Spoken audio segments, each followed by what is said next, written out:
I mean, after, like, it's so funny, for years we did cooking demos with chefs like we all did. It was a wonderful thing to do. And finally, we had many markets during the week at this point, Tuesday, Wednesday, Thursday, and Saturday, and we were asking chefs, of course, to be at the market at 9 o'clock in the morning on Saturday morning. It was really a lot to ask, for a chef that's working until 1 or 2 in the morning the night before. And then they're going to have another night like that on Friday and Saturday night. We're asking, how many of those chefs have done it for all of us? Never said, my God, I got to work at 2 o'clock and I have to go back to work in an hour. But sure, I'll come and spend 3 hours in the sun cooking something up and handing it out in little cups to your shoppers. But what we also saw by doing that, we saw that chefs got this incredible connection back to their food. They'd been in the kitchen. I mean, I was an apprentice chef in New Orleans as a teenager, and of course I was not allowed in the restaurant as a lowly apprentice. But only the executive chef was allowed in the dining room. So most of the chefs never see the reaction their food has. They never get to see people actually eat their food. So what I noticed by watching the chefs at the market was they just delighted in watching people eat the food. And then of course we also realized that chefs and farmers have a lot in common.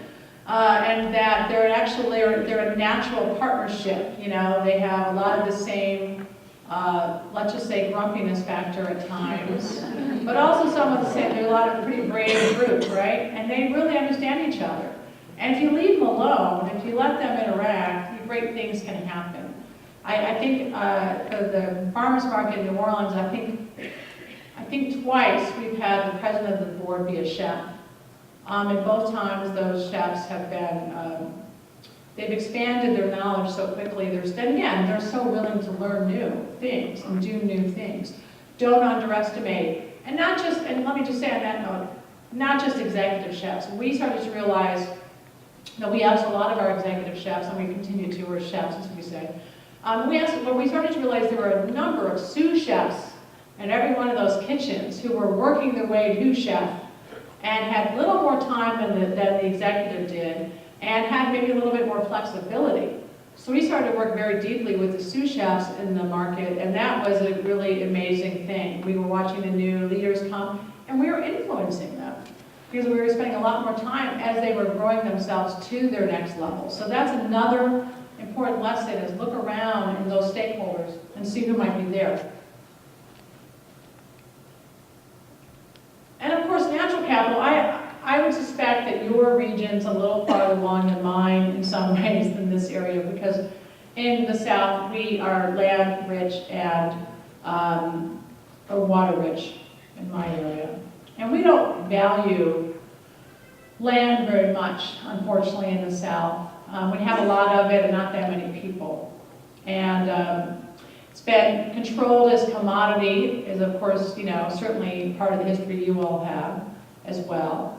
But in Louisiana, we're under constant environmental danger, and now I guess the rest of the world knows it too, which we're glad to know. But we've always known it. We've always known that we live at the edge of the world and that we have to be there. The end of the Mississippi is actually an extraordinarily strategic place for everybody in this country. One of the largest and busiest ports is in New Orleans. One of the largest and busiest ports in the world is in New Orleans. And so a lot of the food that we grow and that we eat and that comes in is coming through New Orleans, as well as the coffee. Half of the coffee comes through New Orleans. Remember that. Half the coffee comes through New Orleans. The roasting coffee smells throughout New Orleans constantly. Always smell the smell of roasting. A lot of the roasting plants are there. So, and then sugar and cotton and soy, many commodities. But natural capital is something that I think we were really good at it long ago. I think the farmers market had really thought about this in our early days. I think we were doing a great job with it. I think the last couple of years, maybe we've lost a little track of this, of how we're actually rebuilding our natural lands and how the urban and suburban and the rural work together. When you see a successful community food system, often what you see is that they have put those three together. They don't just think about the urban without thinking about the impact on the farmland and so on. I mean, I wish it was more, widespread than it is. But, I'm thinking about the Chesapeake Bay area, and I know Ken has worked at, and I'm beginning to spend more time in, and, they're measuring runoff into the Chesapeake Bay. They're actually, there's ways of thinking about agricultural impact in the good and bad. And of course, we as actors in that have to help our farmers figure out ways that they can measure their success. Of course, we're talking about farmland and production. That's certainly one of the things we're talking about. But it might be. I have farmers in Louisiana that grow that do their production by horse and till, not by diesel. And I remember that we actually. Martha Stewart came to New Orleans and wanted to do a story about a farmer, and we pitched a bunch, and she was like, her people were like, yeah. Finally, we said, we have a farmer who uses, who does the tilling by horse, and they said, oh, well, so does she. That's very good. We're going to talk to him. So does she. So great. And who knew? I didn't even know. I guess I should have known that she did. And it was great because she talked to him on Key-to-See and the gingham and the khaki shorts and the purpley groomed horses probably. And it was a great moment because this is a farmer that had not been a full-time farmer for very long. His family had been farming for many, many generations. But I realized a moment where he became a leader. I remember watching him interact with her and the camera, and then we had, people came running into the market to see her. It was like 2001, 2002, before the Troubles. And you know what, she was wonderful with him and really encouraged him, and he felt really, you can see how happy he was to realize that this was actually important to somebody. And this was actually a place where he was actually a leader. And picture of him behind that till with the horse it became sort of emblematic of his farm after that, which it hadn't been before, and so on. There's all kinds of examples of that. People that are doing innovative, sustainable production, and we just say, well, yeah, they do that. But how they do that? I remember being in Harbor, North Carolina recently, and I think that's where I was. No, I'm sorry, I was in Vermont. I traveled. And I was talking to somebody and said, well, this is actually, this farmer that you just met is actually the guy who was the first certified organic farmer up here. And it's funny that they knew that. And I said, oh, that would have been important. I wish I'd known that. I went back and talked to him about that. I think about, we know who that guy is in Louisiana, the first certified organic farmer in Louisiana. We often introduce him that way and talk with him about it and use him as ways to help others get there. So I think when we think about natural capital, I think we can always think about the obvious answers like farmland production and so on. But there are lots of little ways we can be using this idea to really measure the success of your farmer's market and the players in that farmer's market. And I know just from talking to people a little bit this morning, that's true. And let me say that it can be a great way to really illuminate to the rest of the community what your farmer's market's about. Often in New Orleans, when I was running the markets, farmers would call me and say, where do you have to live in order to come and sell at your market?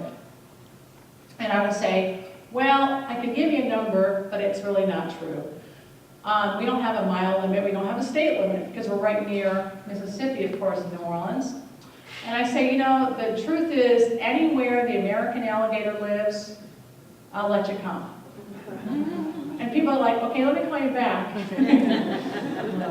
Sometimes they call me back, sometimes they wouldn't. And in a rough way, that's what we meant. We meant the bioregion that we had around us was where we would accept farmers from, and fishers.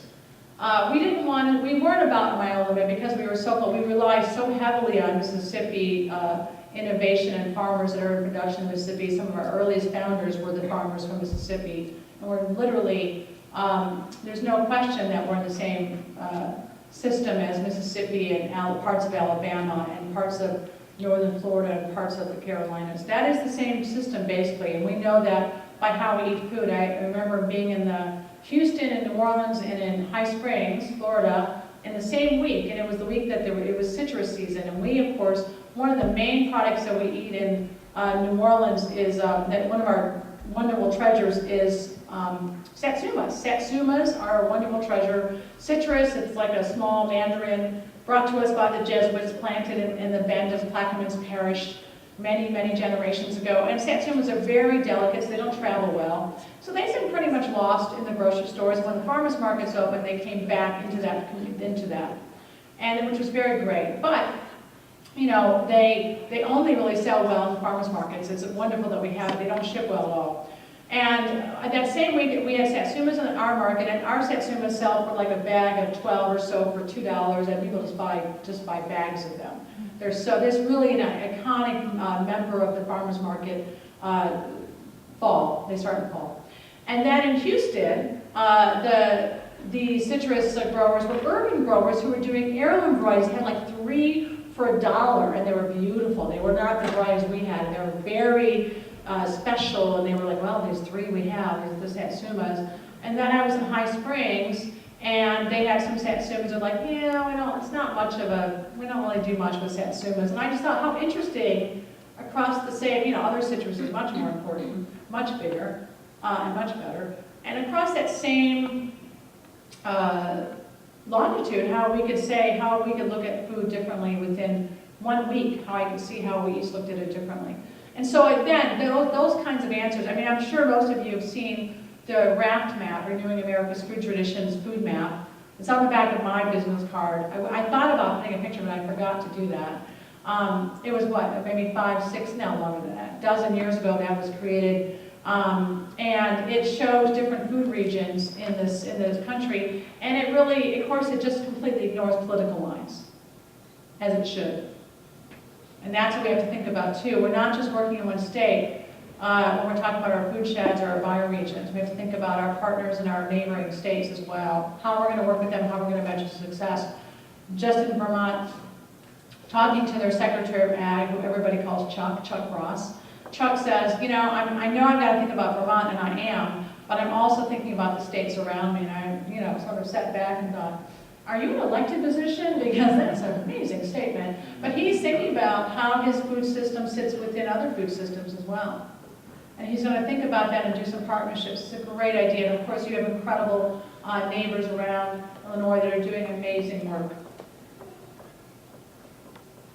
So those are some of the examples of economic, social, intellectual, and natural. And then you think, what do I do with that? Well, when I talk about what markets do, I'm talking about, and they will say to me, people always say to me, what are the best markets you've ever seen? And I always say, well, it depends what you're asking me, what the definition is. But if you talk about great markets, what I have found is that great markets have a couple things in common, and not things you think. They're not the biggest, they're not the oldest, they're not they're not in the largest cities. Great markets have the widest set of partnerships, they're the widest foundations. They just have found a way to make sure that they move between those different audiences of farmers and shoppers in the larger community, constantly moving around.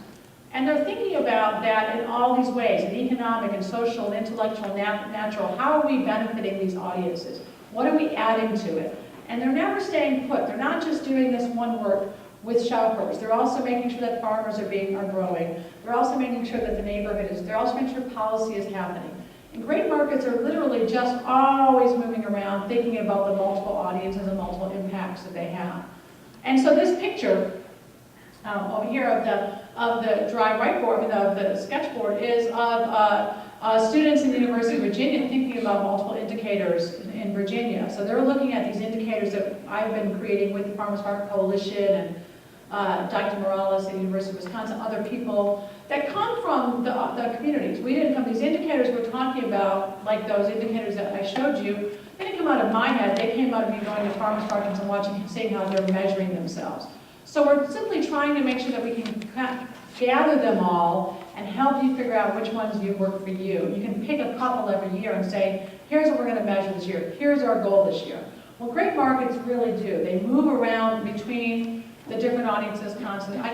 I can think of so many, if I call a farmers market leader who have a great market, I'll call them every few months or we'll be in contact and I'll say, what are you working on? It's always something different. It's, well, we're starting to think about, disaster planning, or we're starting to think about a farmer's fund, or we're thinking about a beginner farmer's fund, or we're working on another way to do incentives. You're like, I never thought of that. Green Market just started to become, in New York City, just became, I think, the city's composting center. they decided that they wanted to rebuild composting. They decided they were gonna allow people to bring their compostables, and they were gonna do it, and now the city comes to the markets and picks it up. You know, that is, I mean, I've said, are you crazy? People bringing garbage to the market, is that really? And it's like, yeah, I think it's exactly what we're headed to. So that's what I mean. Great markets don't have to be a certain size. They don't have to be a certain age. They don't have to have this amount of money in the bank. But they do have to be thinking constantly about all the different audiences they serve.